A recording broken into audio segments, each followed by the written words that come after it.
Well, perhaps we should start, colleagues and friends. I'm absolutely delighted to give a very warm welcome to all of you this evening on what seems like the first winter's night of the year. And I'm delighted to introduce Professor Marilyn Booth, who holds the university's Iraq Chair in Arabic and Islamic Studies, for tonight her presentation of her inaugural lecture, The Islamic Politics of John Stuart Mill, Street Literature, Translation and Gender Activism in Egypt.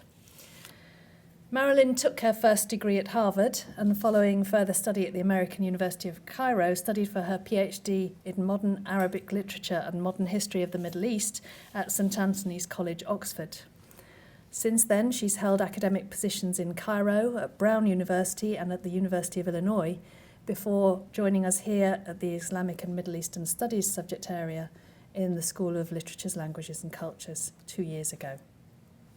Marilyn's currently head of the subject area and joint director of the Centre for the Advanced Study of the Arab World, which is a research project held by the Universities of Durham, Edinburgh and Manchester.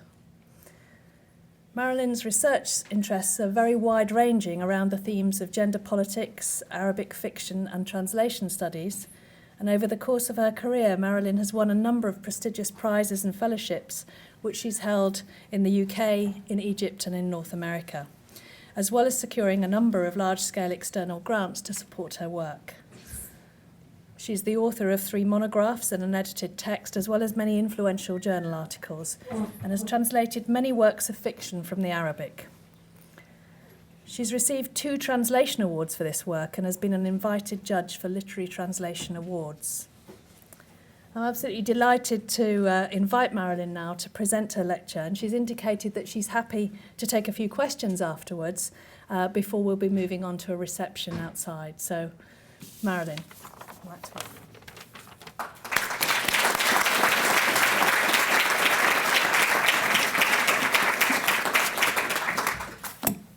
Thank you, Dorothy, for that introduction, and thank you, all of you, for coming this evening on what is clearly not the nicest of evenings to be out and about. Let's see if I can make sure this works. In a very small book offered for sale on a downtown Cairo street in 2002, a dialogue among female university students enacts the question of whether hijab is essential to the practice of one's faith as a Muslima, a female Muslim. In this text, as in common social usage, hijab signifies modest dress, ideally entailing loose clothing covering all but the hands and feet and face, plus little or no use of cosmetics or jewelry. And I have some recent examples from the Cairo streets to just give you a sense of that. The conversation in the book, held in a university quadrangle, ranges across topics and media, drawing on Quran and contemporary scandal, newspaper clippings, history, and hadith nabawi, in other words, attributed sayings of the Prophet Muhammad. These muhajjabat, hijab-wearing females in the book, draw books from their satchels in support of their arguments. Gradually, Fatma and her classmates persuade an uncovered classmate named May to their argument that Islamic dress is inseparable from correct practice of their shared faith. May collapses into their arms, overcome. This book, Wajhun bila maquillage, A Face Without Makeup, is one of an enormous number of inexpensively printed tracts available up and down the streets of Cairo, Alexandria, and other cities and towns in Egypt, often in bookstalls that spill across the pavement. And it was in one of these kinds of stalls that I found the book, as well as many others. I have a couple of hundred of these types of books. The discourse on Islamic practices as a basis for politics in Egypt has been accompanied for over a century by the production of manuals to guide believers in their daily lives. This literature of conduct draws upon the Prophet's,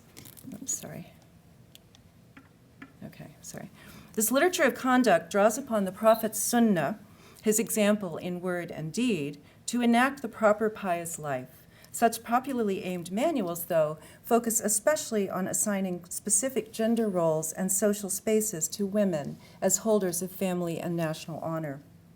Today I want to talk about how such conduct manuals elucidate prevailing rhetoric on Islam and governance aimed at believers. I'm going to take you a little way inside these debates by way of three amongst many possible texts.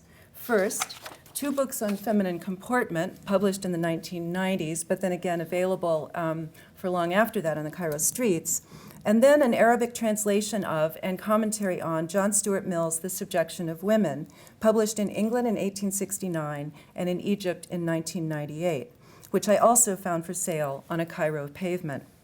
How might a classic work of European thought contribute to local Egyptian concepts of how to be a proper Muslim woman? I became interested in this popularly aimed literature of conduct via my work on the Arabic genre of exemplary biography. In a monograph published a while ago, and a little bit of shameless self-promotion here, I analyzed narratives of famous women's lives in the Egyptian Arabic women's press from the 1890s through the 1930s.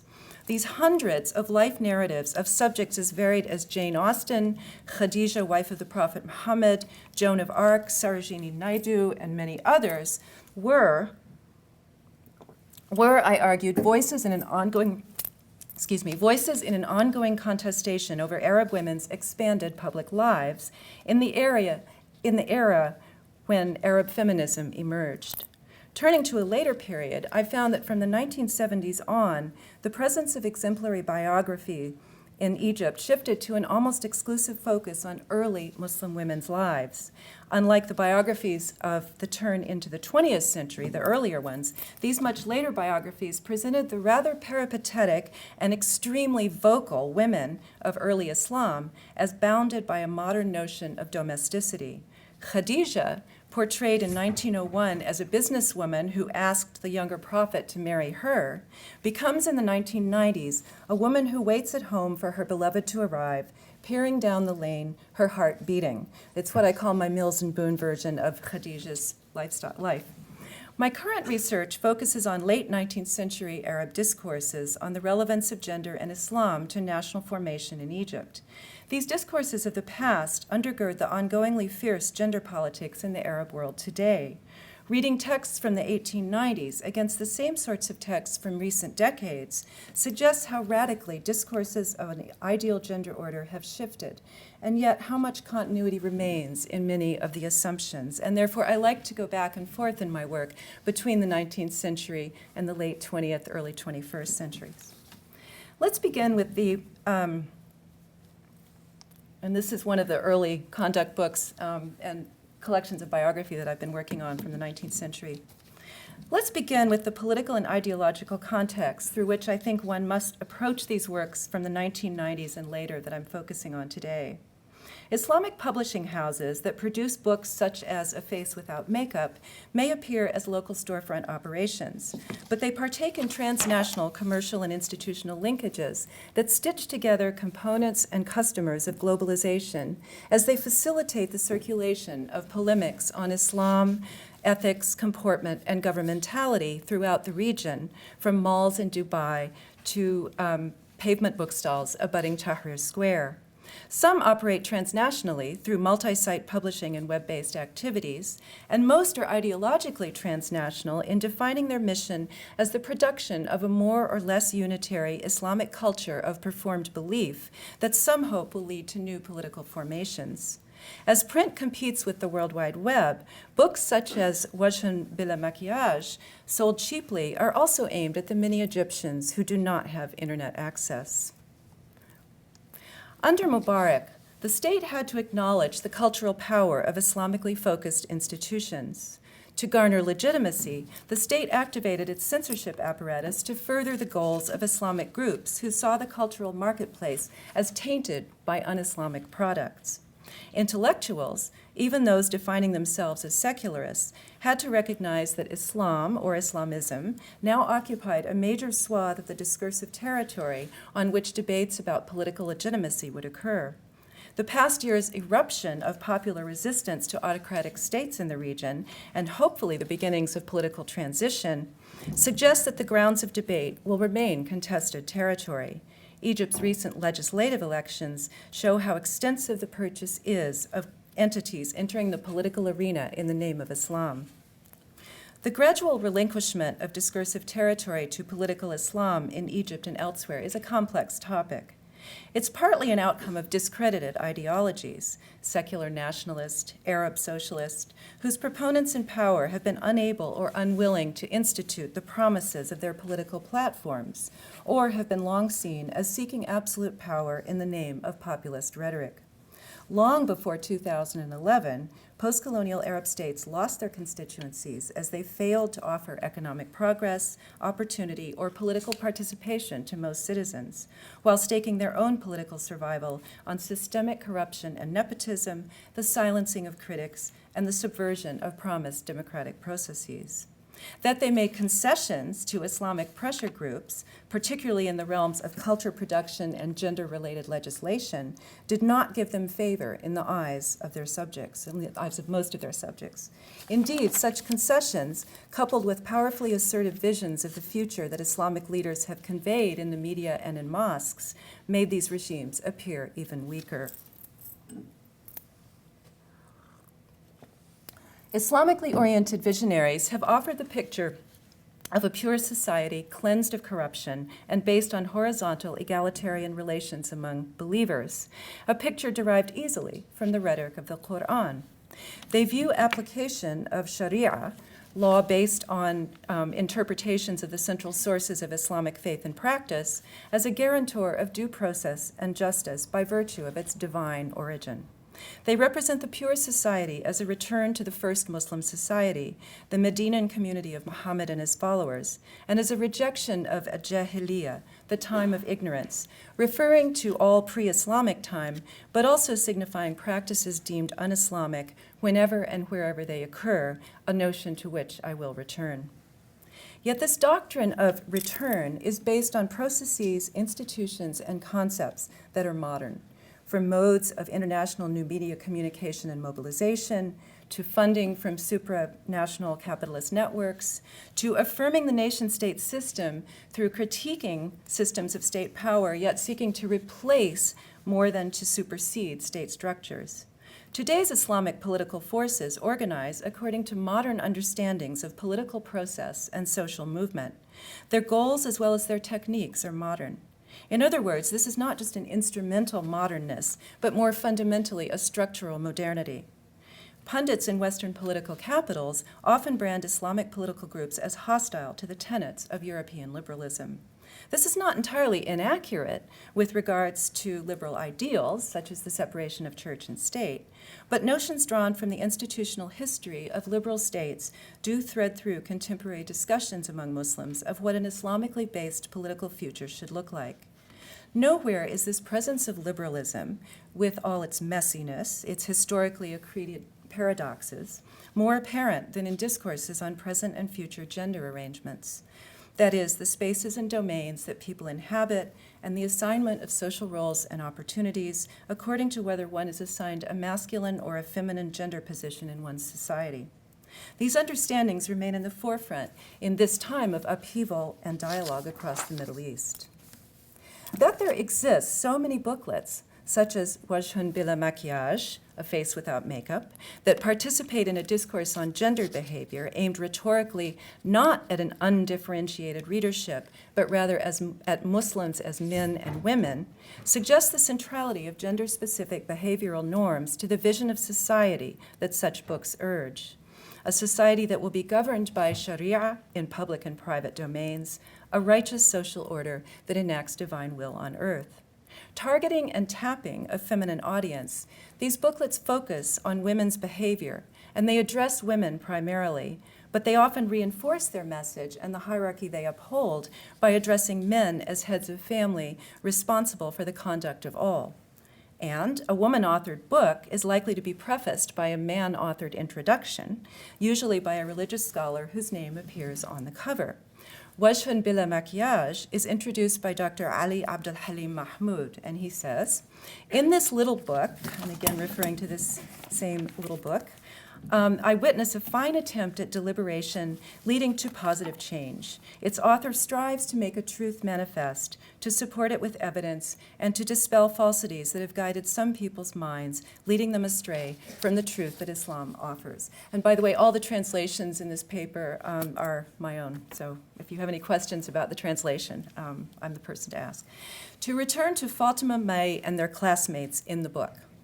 In their conversation, after Fatima offers arguments in favor of hijab, citing Quranic verses, hadith, and examples drawn from early Muslim women's lives, the women refute May's argument that private intention is more important than publicly visible hijab. For them, the daily and visible performance of intention, its enactment in public and private spaces, is necessary to complete one's profession of piety.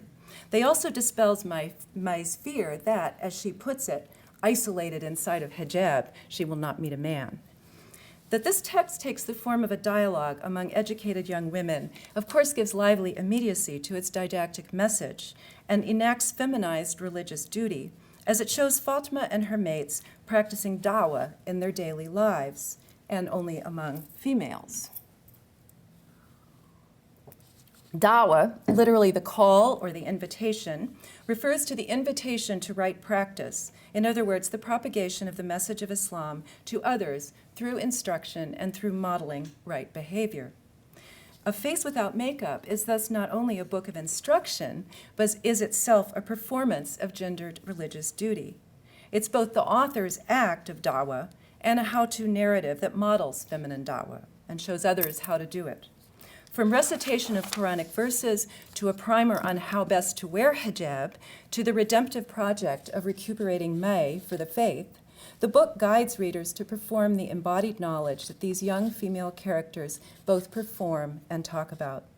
The steady production and street corner presence of such books, reiterating a vision of correct gender behavior and sternly bounded gender roles, suggests that these behaviors and boundaries cannot be taken for granted, even as they're declared to be part and parcel of the natural order. At the same time, these books' prescriptive blueprints plot a form of Islamic modernity that is indebted to a history they insistently reject, that of bourgeois liberalism, and even within it, an understanding of women's rights activism. Despite this literature's insistence on a local and exclusive authenticity, al-sala in Arabic, seen as rooted in the society of early Islam, the modernity these narratives encompass rewrites that early society through a set of assumptions particular to the modern era. For example, as I mentioned earlier, biographies of Khadija, the Prophet's first wife, and other early Muslim women situate their lives explicitly in their homes, which are seen to be the heart of the early Muslim enterprise. Notwithstanding practices of gender separation in pre-modern Muslim majority societies, the particular division of private and public in these texts, in conjunction with emphasis on the nuclear family and monogamous heterosexual marriage, as well as ideals of companionate marriage, appear more to parallel liberal discourse that articulated with the solidification of capitalist industrialism in Europe and concomitant divisions of labor and space. In rehearsing certain assumptions that parallel those of classic liberal discourse on gendered rights, these works, both conduct texts and biographies, display ambiguities that Western feminist analyses of classical liberalism have elucidated. Reading such works, I think, might open up a critique of Euro-American feminist thought from a new direction, while countering hardening attitudes in Europe and in North America that see Western liberalism and Islamically based activisms as opposed and antithetical and isolatable formations. Where might such a critique start?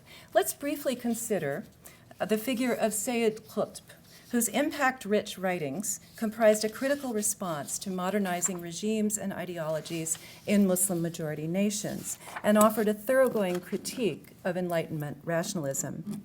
The writings of this major Egyptian thinker of the Nasserist period, who was incarcerated and then executed in 1966, and especially his final book, Ma'alim fi Tariq, Signposts on the Path, comprise arguably the single most influential formulation of the ideal Islamic society for the contemporary discourse of Sunni Islamic movements in the Arab world.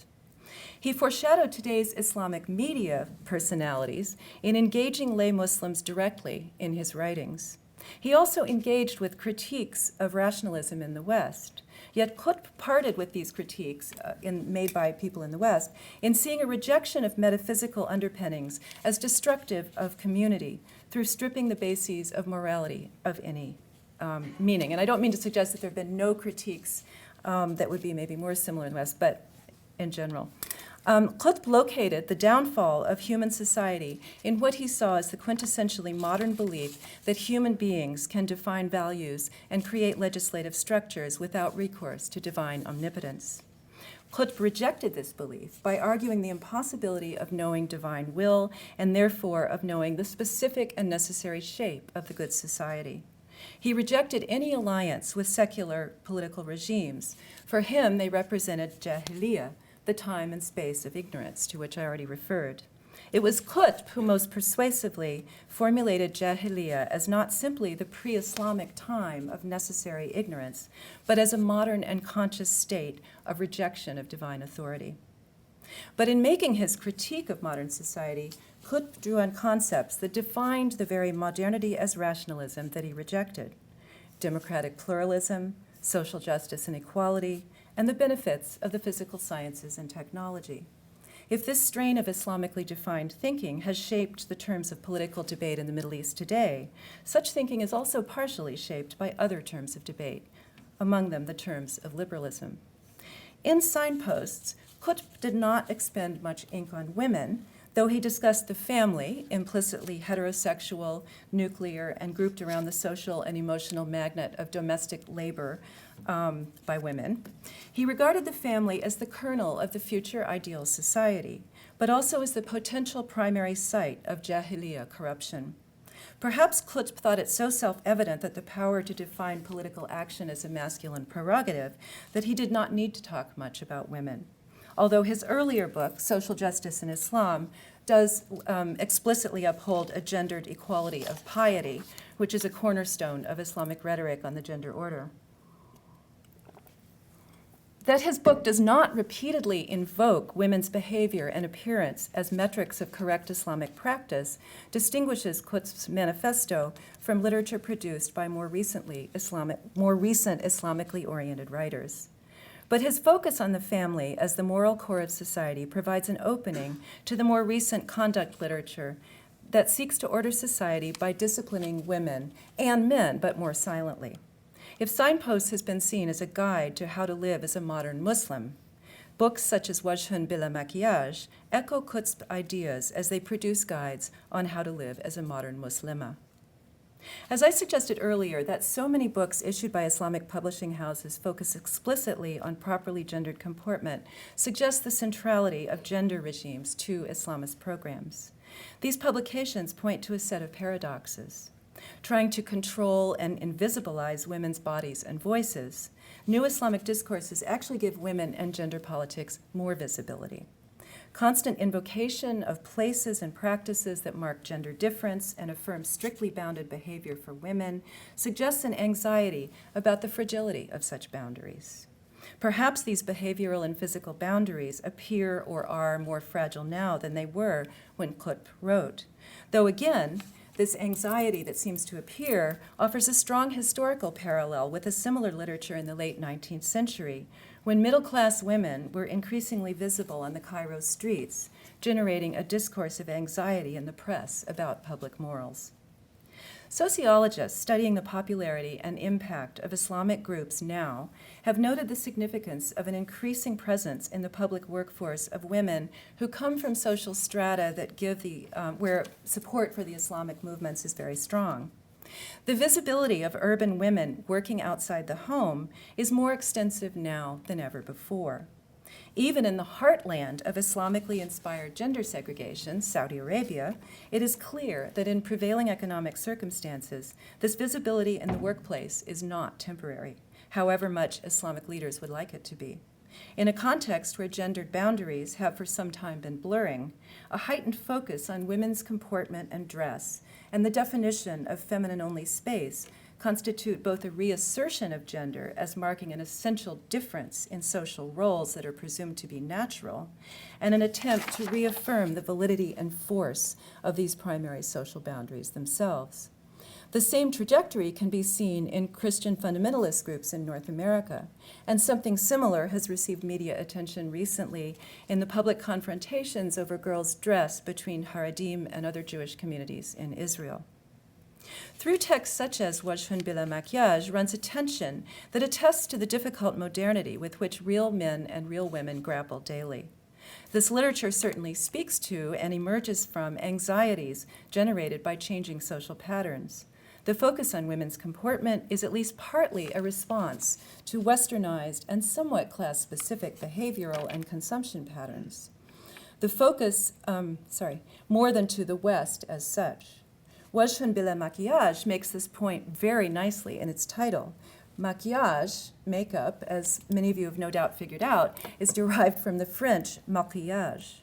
Like any language, Egyptian colloquial Arabic has many, many loanwords drawn from the mixing of everyday life, words from ancient Coptic, Turkish, Greek, French, Italian, English, so forth.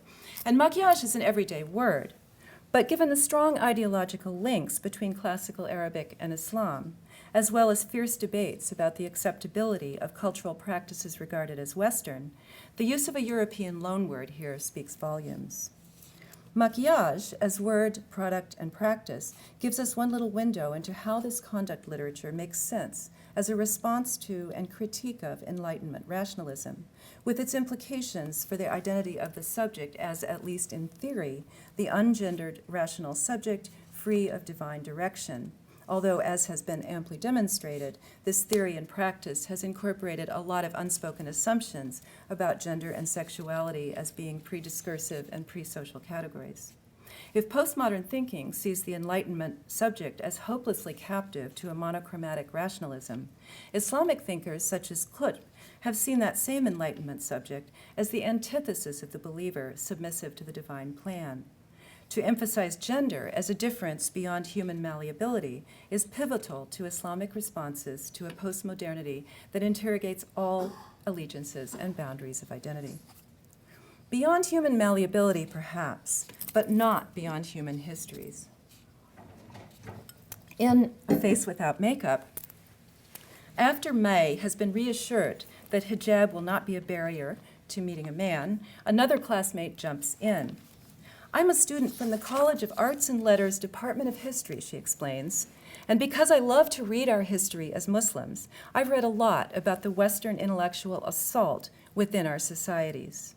Referring to our history as Muslims occludes the territorially bounded society, our history as Egyptians, part of a multi-religious polity, in favor of a collective identity based on Islamic belonging. That the speaker is a student in the history department gives her the pedagogic authority of academic training as she expounds on her reading for May's and the reader's benefit. She says, I read that the Arabs and Muslims did not know unveiling, sufoor, before the Crusader campaigns. That was the beginning of unveiling in our societies. And then, even though the French were in Egypt for only 3 years, referring to the Napoleonic expedition, 1798, their impact was strong. Those of weak faith were influenced by Western customs inimical to Islam. They began to imitate without being conscious of what they were doing. With the era of printing and translation, these ideas spread and were adopted in the last century and the beginning of this one, in other words, the 20th century, by Qasim Amin, Hoda Sha'rawi, and Sophia Zaghloul. The call to remove the hijab is clear in their writings. What I'm getting at, she says, is that it is removal of the hijab that is a recent invention in our modern societies, and it's a European custom. This student's historical narrative homogenizes pre-modern Arab and Muslim practices and equates the recent invention of unveiling with successive Western incursions, glossed as temporary in both presence and impact. Hijab comes to mark a return to authentic Arab-Muslim practice. Among many questions one could raise about this narrative is that of the shifting meanings of hijab and sufoor, veiling or Islamic dress, and unveiling or something not perceived as Islamic dress. What hijab meant for late 19th and early 20th century writers, such as Qasim Amin, and what it means now are two different things.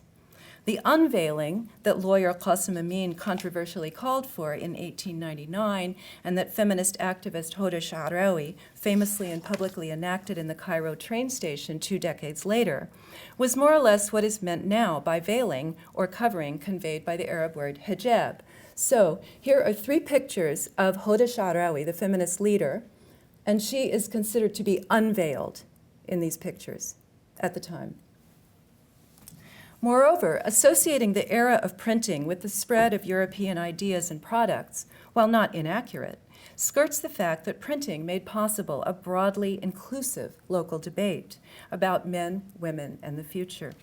This debate, carried out in print from the 1880s on, admitted many voices, including those of Amin's and Sha'rawi's opponents. It engendered a public discourse on gender rights in which notions of Western provenance were argued over and reworked. Ideas seen as Western at the time have become assumptions as central now to contemporary mainstream Islamists as to their opponents. Public formal education for females is one of those assumptions. After all, the dialogue amongst young women in the book takes place on a university campus. The organization of territories and human groups into constitutional nation-states is another. Though the nation-state is not necessarily mentioned, references to our societies in the plural suggests a recognition that the world may remain divided into many political units. It's the West in these texts which is most often singularized and non-differentiated and explained as the source and the site of fitna, social chaos, through the breakdown of gendered spaces and the transgressive acts of women. The notion of women's active sexuality, long an assumption in the Islamic textual tradition, is deployed in these texts to censure and blame women for a perceived moral decadence posed as the antithesis of the ideal Islamic society. Such repeated invocations of the West give it discursive prominence as a key pivot of dramatic narrative moments. The dichotomization of East and West in A Face Without Makeup, but also its use to plot differences among young Muslimas, is repeated in the identities of our protagonists.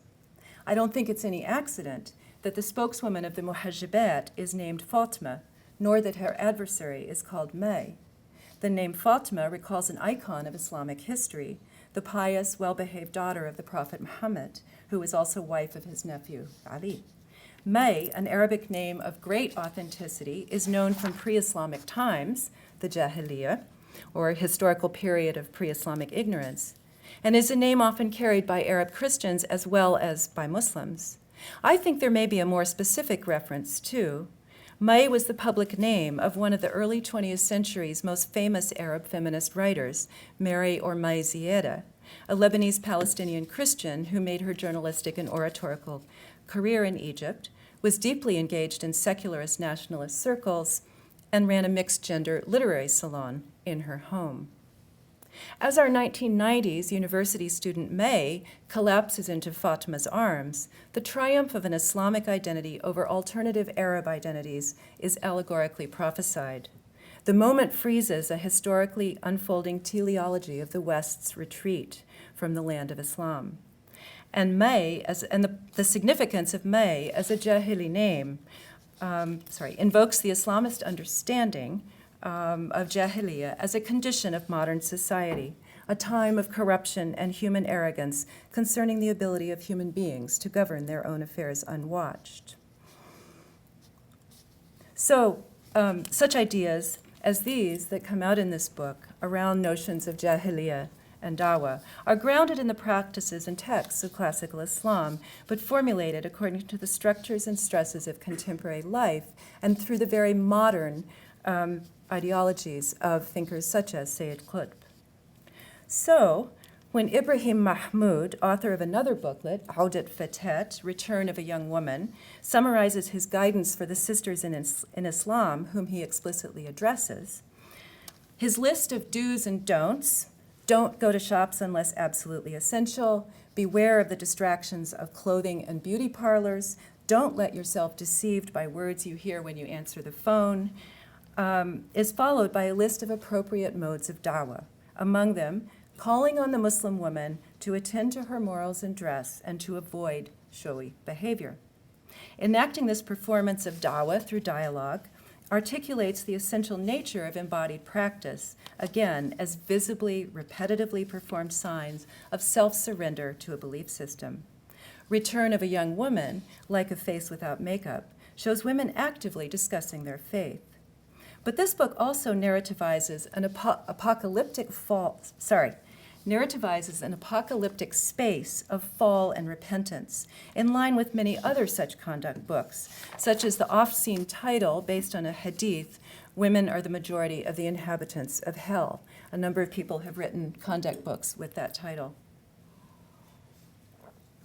Return of a Young Woman is addressed to a young woman who cries out for guidance. That's a quote. Her return is, again to quote, the voyage from perdition, from many darknesses to the light, with God's leave. As, again, the scenes unroll on a university campus, the dichotomization of East and West marks the scene of a return to right practice through the issue of female visibility and the care of the body. In this book, a college mate who was, quote, a model of morals, beauty, and striving, suddenly disappears to the narrator's consternation. She would not be absent without some excessive, overpowering reason, the classmate remarks. This reason turns out to be the lure of Western products for the female body.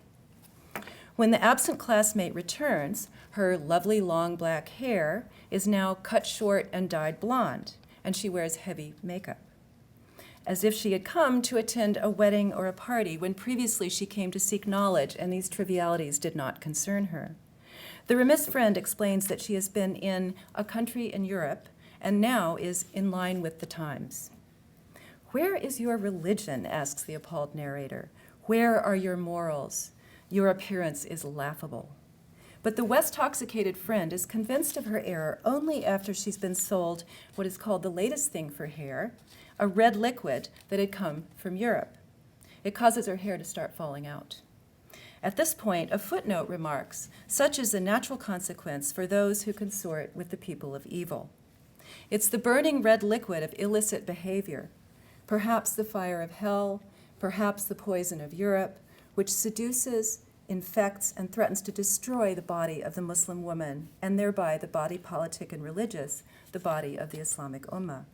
Returning from Europe, the young woman must return, chastened, to reside within the moral as well as physical boundaries of the Islamic homeland.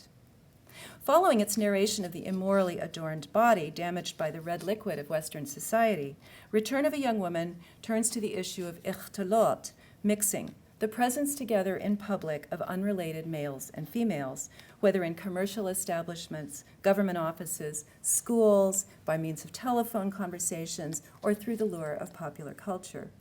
A hadith nabawi, saying of the Prophet, becomes a geographical marker for modern life.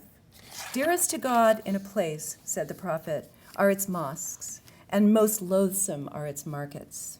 The shops of this era, the author goes on, are among the most despicable, filthiest places of all, with the abominations they contain. Young woman of Islam, beware of entering the markets for any but the most urgent reason, for the rational woman finds that home is her place. Return of a Young Woman shows illicit sexual relationships to be the inevitable result of shopping trips and telephone conversations. It is the young woman, never the young man, transgressing boundaries by leaving home, by offering her voice to strangers, and by using European body products, whom this text names as culprit. She becomes an embodied image of Jahiliyyah, the state of ignorance and corruption on earth. Necessarily negotiating with the realities of contemporary life, as these populist writings prescribe and perform proper gendered behavior, they must work around inescapable facts. By staging scenes on the university campus and invoking the danger of mixing in government offices, they open up an unspoken tension between their call for women's return to the home and the tacit recognition that lives are just not that way. Modernity and the Gender Order in Egypt also frames my third text, a 1998 Arabic translation of John Stuart Mill's The Subjection of Women. The translation and introduction are by Dr. Imam Abdel Fattah Imam.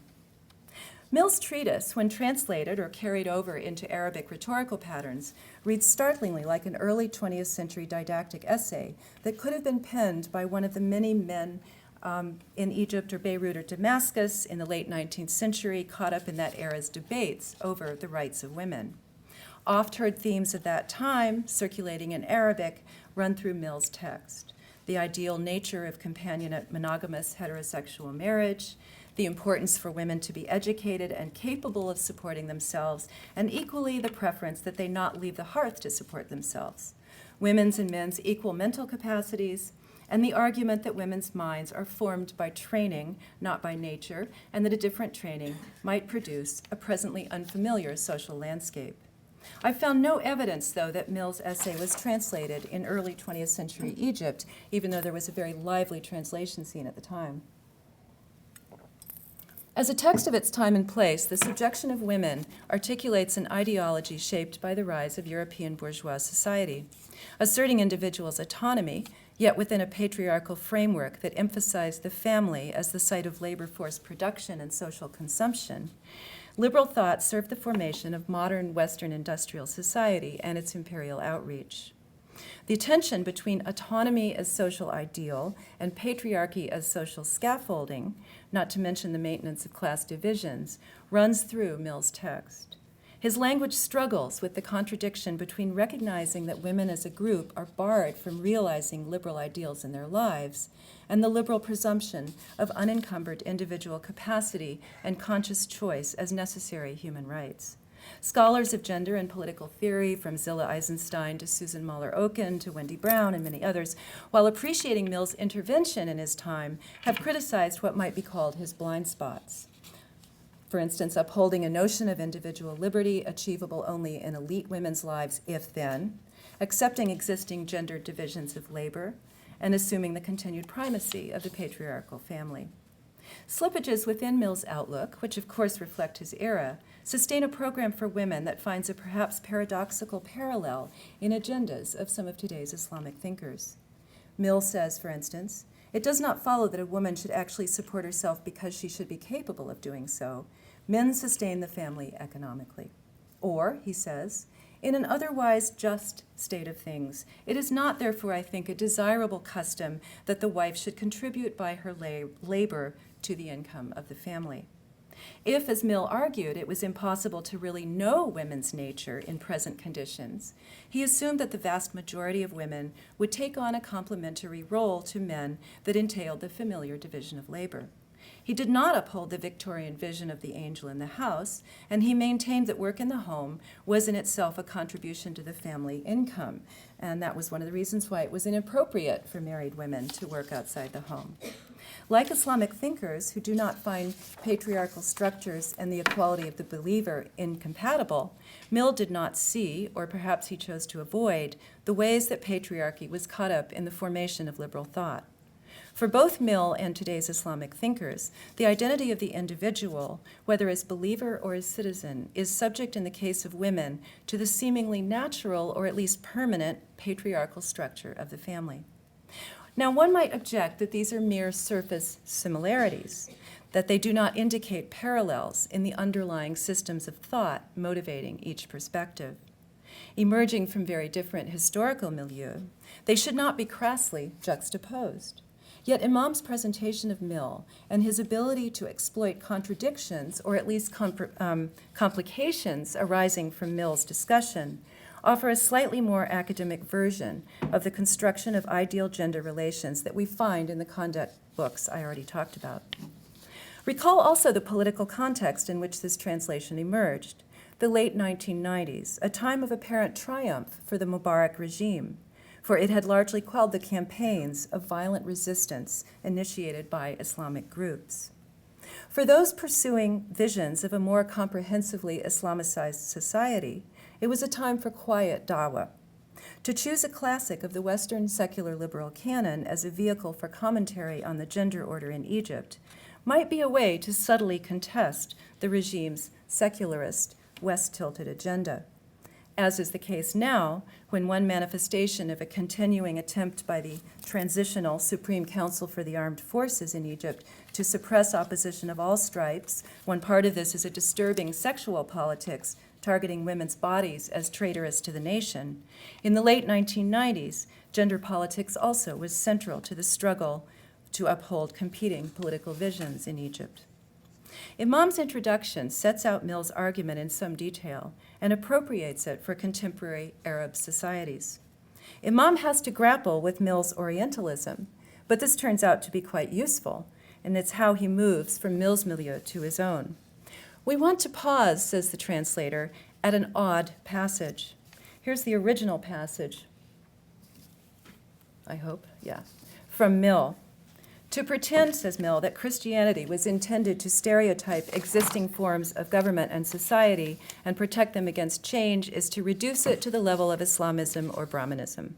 It's precisely because Christianity has not done this that it has been the religion of the progressive portion of mankind, and Islamism, Brahmanism, etc., have been those of the stationary portions, or rather, for there is no such thing as a really stationary society, of the declining portions. There have been an abundance of people in all ages of Christianity who tried to make it something of the same kind, to convert us into a sort of Christian Muslims with the Bible for a Quran prohibiting all improvement. Imam comments that this passage indicates Mill's utter lack of knowledge about Islam and the likelihood that, in Imam's words, Mill drew his information from antagonistic sources or from Muslims' bad conditions and assumed that that was what Islam commanded. Now, despite Mill's negative tone here, he is correct to imply that classical Islamic thought holds out the possibility of an unchanging political ideal. On the other hand, Imam is correct to imply that European understandings of Islam had often been based on an assessment of social conditions with no essential link to precepts of the faith. Imam distinguishes here the ideal from the reality of social practice, though he doesn't emphasize the difference. Says Imam, if Islam's stipulations weren't always implemented in Islamic societies, this is the mistake of Muslims, not of Islam.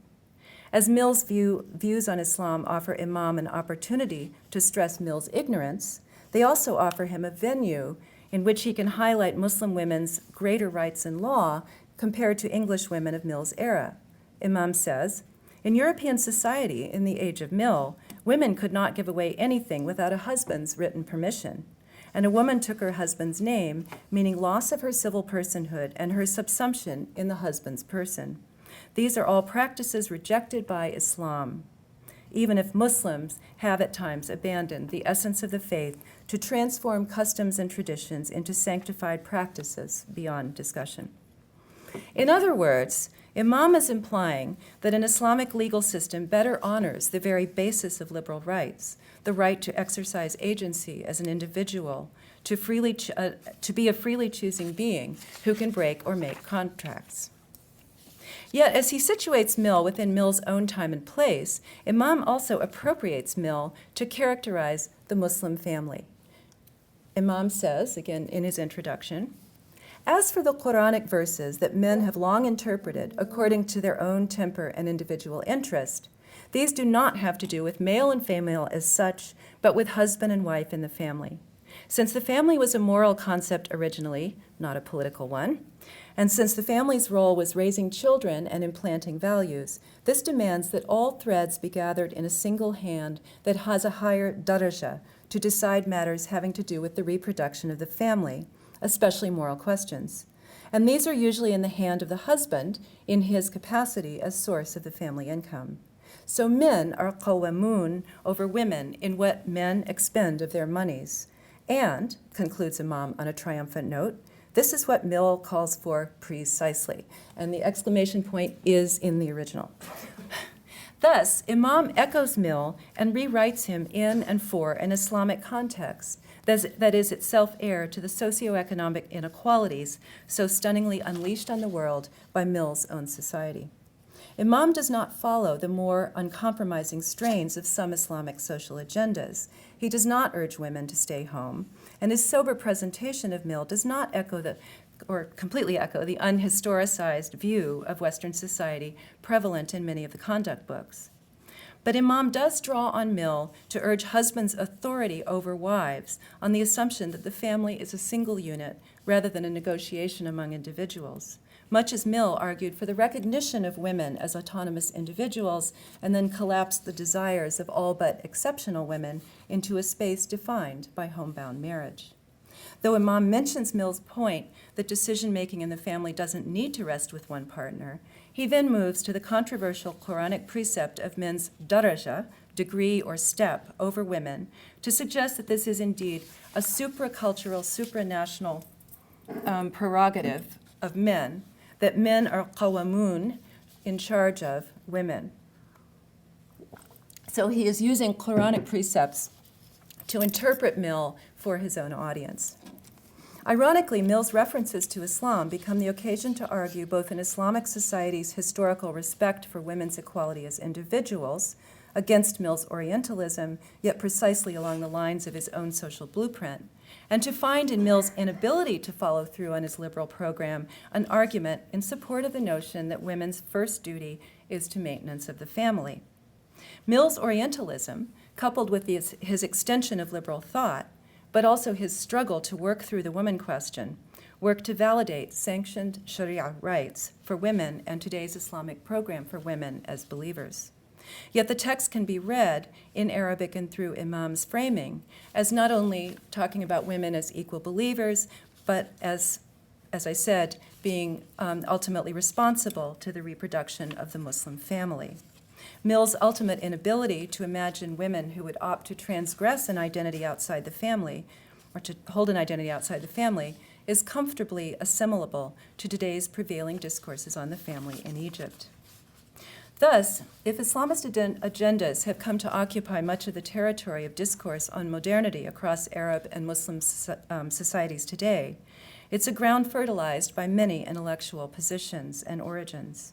In the 1890s, cautious proponents of Arab women's rights were translating Fenelon's De l'éducation des filles, a conservative document on female education as a domestically oriented education. And this became, the Fenelon's work was a perfect, if somewhat curious, text for that time and place on the scene of Arab nationalist reformist discourse 100 years ago. Now, Mill's liberal call to arms is more appropriate in a context where higher education for women is taken for granted, and yet the blurring of gender boundaries in public spaces produces much anxiety. At the same time, while echoing discourse on the woman question in Egypt 100 years ago, Mill's text offers an occasion to remind today's readers that Islam ideally recognizes individual female personhood, represented in married women's rights to own property. Imam says at one point, the position of women in the family is not degraded. How can that be claimed given her rights in ownership? It is ridiculous to put Islam on a par with Brahmanism, which considers forceful possession of women in the Kshatriya caste legal. Not only does Imam, like Mill, avoid the question of how formal rights may have little to do with the lived experience of most women, he evinces his own parochial Orientalism in evoking Hinduism as a static and uniform system.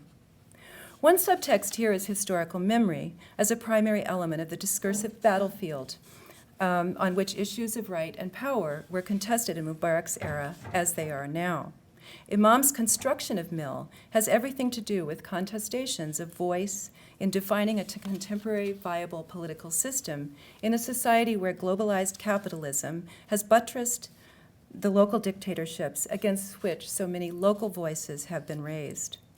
A reminder of that intertwined history is the iconography of the book cover. The title, this is the book cover of the translation of John Stuart Mill. Yeah, it really is, believe me.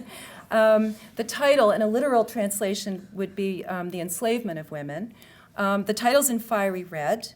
The image combines a highly sexualized figure with the apparatus of bondage, representing a figure often invoked in the conduct books, the Western woman as exposed, subjected to the double bondage of sexualization and consumerism, partly by her incarceration in the public sphere. To the contrary, the conduct texts, and here finally is the cover of Wajhun Bila Maquillage, The conduct texts and collections of exemplary biography tend to feature veiled and faceless female figures, signaling the modesty of the ideal Muslima, the off-limits representability of the Prophet's wives, and the every woman addressee of the text. And so here is the cover of a collection of biographies of the daughters of the Prophet. And as you can see, the faces, they're definitely wearing hijab, but instead of a face, there's a flower. And this is very typical. I mean, this is very, very, very common. I thought just for fun, I would also show you the two covers from the women are the majority of the inhabitants of hell subgenre. So this is one, and this is really my favorite. I think that I'm going to leave that image up here for the very brief finish to my talk. While these texts narrate women as closely enmeshed within a social network comprising family and female companions, they assume that conscious individual choice governs behavior. This seems to bring them closer to Mill. If freedom of choice is ultimately subject to the divine plan, it is more immediately a question of individual responsibility. A woman must choose to return. She must consciously reject the jahiliyyah of contemporary society. As a da'iyah or practicer of da'wah, she must help other women to make that choice. There's a tension, of course, between the emphasis on choice and the sternly prescriptive nature of these works. There's also the issue, of course, of whether or how these texts are consumed by their intended audiences.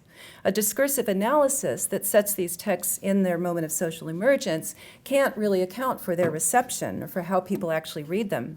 It can elucidate how texts propose behavioral guidelines, but it can't say whether or not these guidelines are actually paid attention to. Nevertheless, the ubiquity of these books, I think, needs to be taken seriously, and I have seen people buying them. I've also done some interviews with some of the guys who have these street book stalls, and they assure me that these books sell quite a lot. There's a discernible tone of elitist utopianism in some Islamic political writing, conduct texts included, even as the emphasis on equality of the believer remains strong and explicit.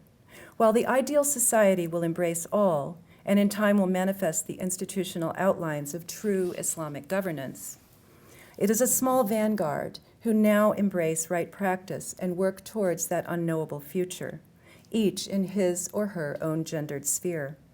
There will come a time when no external limits are needed, under the Sharia's perfect application, when da'wah will no longer be necessary. This seems uncannily to echo a utopian quality in Mill's outlook, wherein once the just liberal society is achieved, natures will finally be known, people will gravitate towards what they do best without coercion, marriage will be a perfect union of like-minded individuals, although women will probably still raise the children, and democracy may finally be possible because there will no longer be anyone enslaved to custom or to uneducated mass behavior.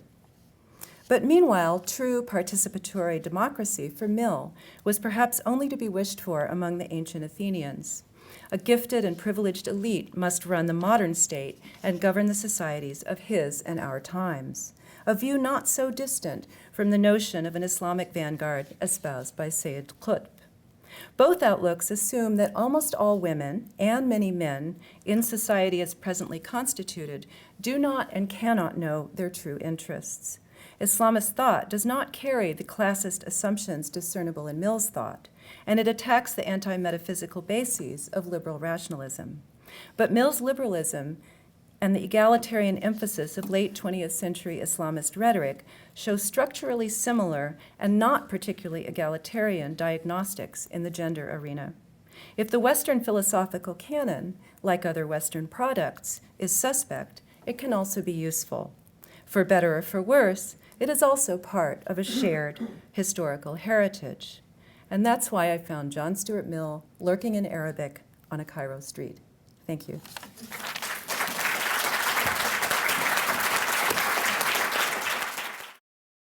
This production is brought to you by the University of Edinburgh.